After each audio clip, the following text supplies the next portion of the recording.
Olá pessoal, tudo bem? Hoje o meu vídeo é exclusivo para advogadas e advogados que atuam com o direito de trânsito ou que tenham alguma demanda exclusiva sobre direito de trânsito. Hoje eu começo uma série sobre a advocacia de trânsito na prática. Nós vamos falar sobre a prática da advocacia de trânsito. Vou falar de petição inicial, atendimento, pedidos, recurso, réplica, enfim, tudo que você precisa saber, todas as etapas do processo judicial de trânsito. E hoje eu vou começar falando de sustentação oral. Sim, eu sei que tá fora de ordem, a gente deveria começar falando de atendimento, mas como essa semana eu tive 4 sustentações orais, eu compartilhei isso lá no meu Instagram e acabou sendo esse o primeiro assunto aqui dessa nova série. Mas quando a série estiver completa, você vai ter acesso a todas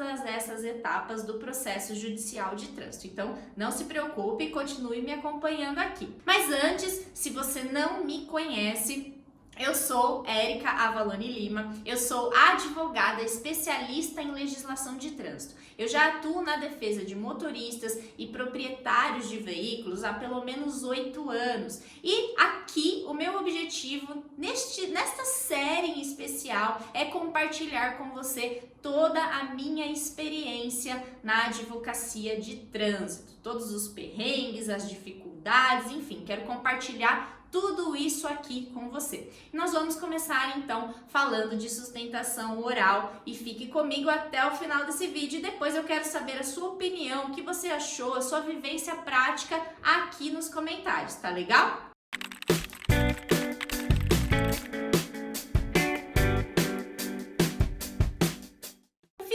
Aqui um breve resuminho dos tópicos mais importantes que eu preciso falar com vocês. Afinal de contas, o direito de trânsito é uma matéria que a gente não tem muito aprofundada na faculdade. Só tem um conhecimento mais profundo do direito de trânsito aqueles advogados que realmente trabalham nessa área, que vão procurar especializações, pós-graduação, curso de extensão. Então, fica meio complicado às vezes o próprio julgador entender da matéria, conhecer a fundo toda a legislação envolvida, que nós sabemos que não é pouca. Então, a sustentação oral, ela tem previsão então no artigo 937 do Código de Processo Civil. E ela é a última manifestação que você tem antes da decisão final do processo. E você precisa expor ao relator do caso a sua vontade em sustentar oralmente. Eles falam ali do julgamento virtual e você tem a oportunidade de manifestar o seu interesse em sustentar oralmente. Bom, e quando a gente fala de sustentação oral, a gente está falando de oratória. E inevitavelmente a gente fica nervoso, vem o friozinho na barriga, né? Até hoje, dependendo do caso que eu vou sustentar oralmente, eu também fico nervosa, tá? Então não é uma coisa aí da jovem advocacia. Mesmo a gente hoje em dia fazendo sustentação oral pela câmera, né? A gente faz de forma virtual, de forma remota, mesmo assim ainda gera aquela insegurança, aquele friozinho na barriga. Então fica tranquilo que isso é muito normal, é muito natural. Mesmo que você domine a matéria e saiba tudo que você está falando, tá? É lógico, na hora que a gente começa a falar, o nervosismo acaba, né? A gente se tranquiliza e a gente consegue expor todos os pontos. E eu quero dar as dicas para vocês terem essa tranquilidade, como que vocês vão fazer uma sustentação oral muito joia, com boas chances de reforma da decisão. Falando de reforma, vou falar por mim, tá? Eu só faço sustentação oral quando eu tenho uma sentença de primeiro grau improcedente ou parcialmente procedente e eu vejo ali que tem algum erro, alguma falha, alguma coisa que dá pra gente tentar modificar no colégio recursal ou no tribunal. Então, primeira dica que eu já começo falando aqui, você precisa ser pontual. Mesmo sendo de forma virtual a nossa sessão de julgamento, né, da sustentação oral, você precisa acessar o link de forma pontual, porque muitas vezes existem outras audiências ali para serem realizadas naquele mesmo dia, para você não atrapalhar, né, não atrasar a pauta de julgamento. Então, seja pontual. Quando você for chamado, fique tranquilo, acalme-se ali, respire fundo e fale da matéria que você sabe e do processo que você conhece, e aí vai ficar tudo tranquilo. Quando você entrar na sessão,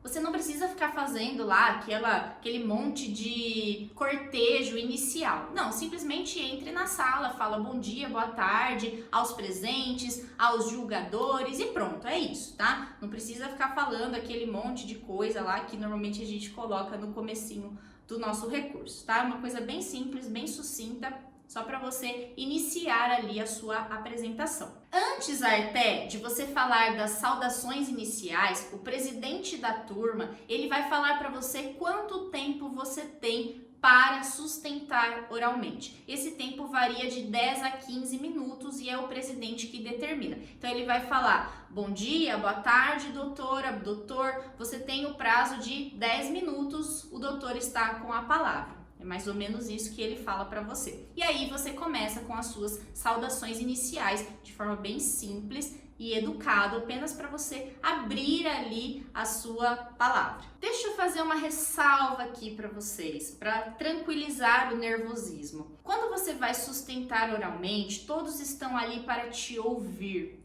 Ninguém vai te criticar e ninguém vai te corrigir. Se de repente você errou ali alguma coisa que você queria falar, um artigo, uma linearidade da narrativa dos fatos, é só você pedir desculpas, errei, e retomar de onde você parou. Simples assim. Ninguém vai te condenar por isso e ninguém vai te corrigir por isso. A dica mais valiosa que eu posso te dar hoje é fazer um resumo do processo, um resumo por escrito, tá? Apesar de você sustentar oralmente, é bem legal você fornecer ali uma cópia de no máximo 3 folhas do processo, desde os pedidos iniciais, as provas que foram juntadas, a manifestação na contestação, na sua réplica e a sentença do juiz, de forma bem sucinta. Porque quando você chega na sessão, o único julgador que normalmente fez a leitura do processo, conhece as provas, é o relator.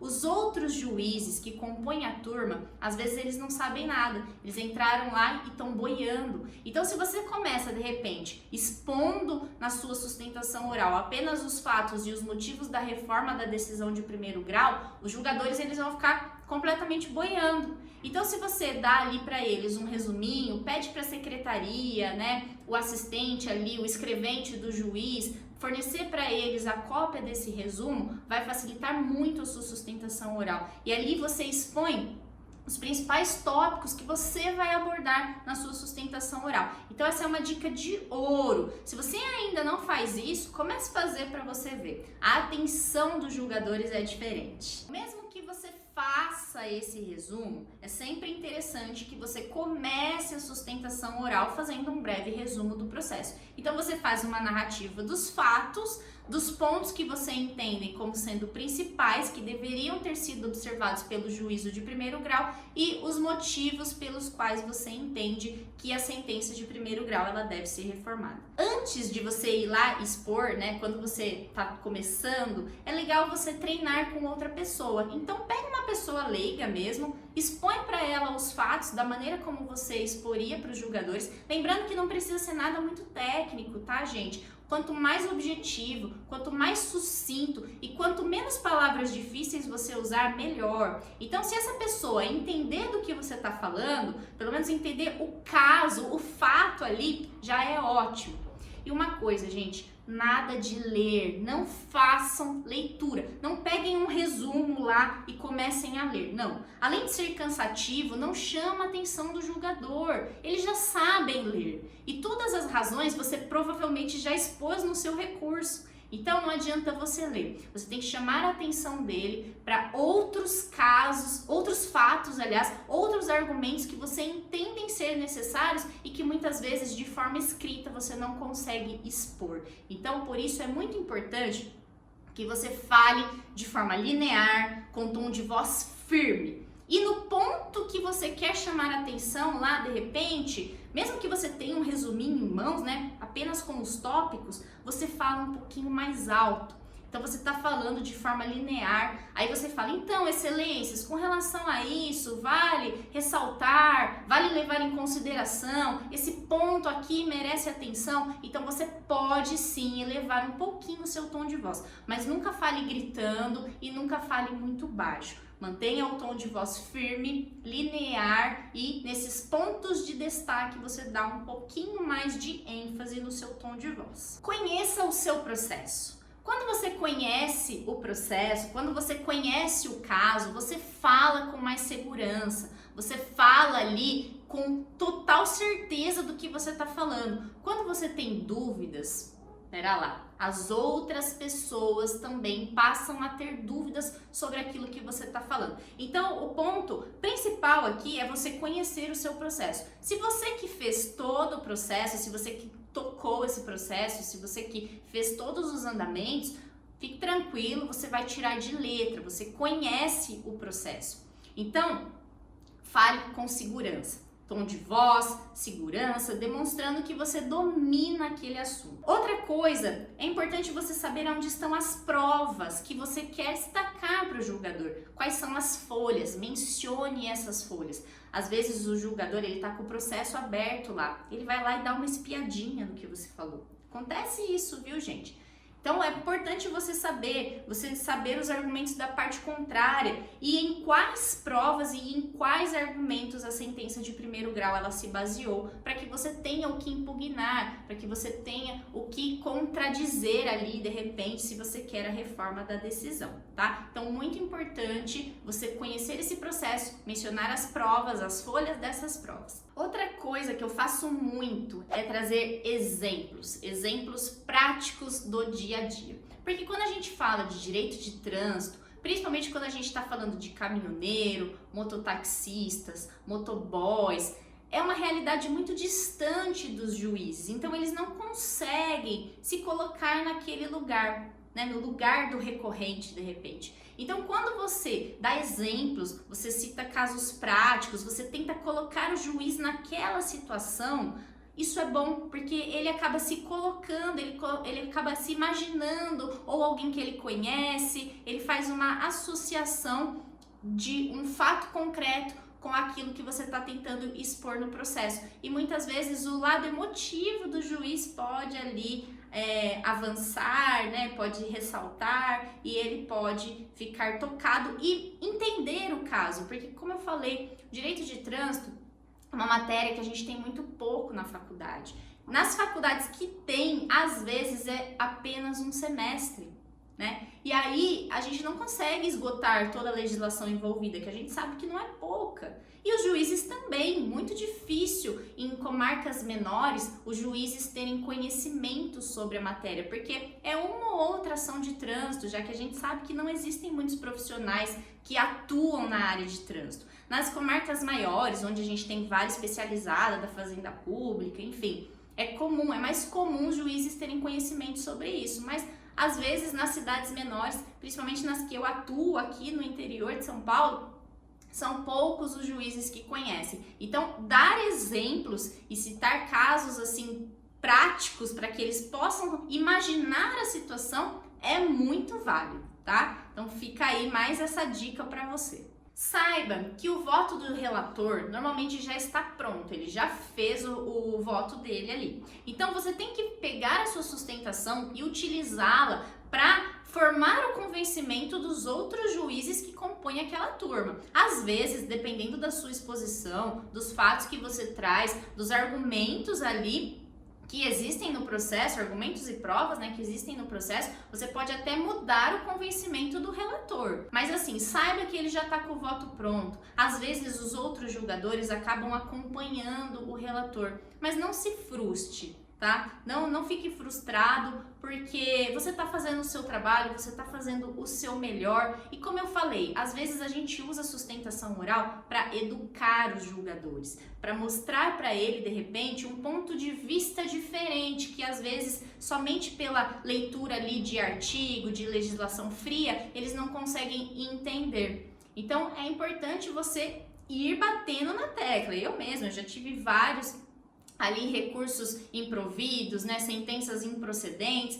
mas não desista. Eu falo sempre, defenda a legalidade do ato administrativo, ponto. Se você já me acompanha há mais tempo, você vai saber que eu falo muito sobre isso. Então é isso, gente, ó, não fique triste, não fique frustrado, mesmo que você faça uma brilhante exposição ali na sua sustentação oral, saiba que eles podem ou não entender a matéria, ou não entenderam o processo, não entenderam o caso, não se culpe por isso, tá? E no final, você tem que sempre pedir o provimento do recurso apresentado, tá? Não esqueça disso. Sempre faça ali, por fim, eu requeiro o provimento do recurso apresentado. Bom, então, doutores e doutoras, essas eram as minhas dicas que eu queria trazer aqui no vídeo de hoje. Esses são os meus pontos de vista, tá? O que eu tenho feito nas minhas sustentações orais. E eu queria saber de você, o que você já fez de sustentação oral que você achou que foi válido? Conta aqui pra gente, deixa nos comentários.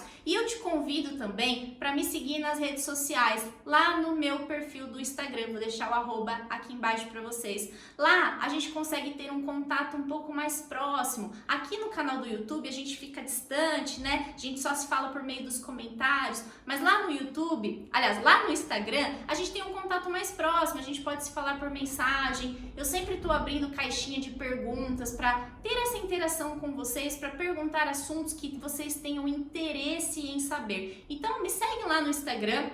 Se você gostou desse vídeo, já deixa o like aqui embaixo, deixe nos comentários aqui alguma dica que você já fez, já usou ali na sua sustentação oral. É muito importante a gente compartilhar essas informações com os novos advogados. E eu espero que você tenha gostado dessas dicas. Fique comigo na série Advocacia de Trânsito na Prática. A gente vai falar muito sobre a prática da advocacia de trânsito. Próximo vídeo eu vou fazer na sequência, então a gente vai falar de atendimento e vou disponibilizar para vocês também as fichas de atendimento que eu uso, contrato, procuração e mais um bônus ali que depois eu falo. Então é isso, pessoal, espero que vocês tenham gostado do vídeo e eu desejo a vocês muitas sentenças procedentes. Até o próximo vídeo, tchau, tchau!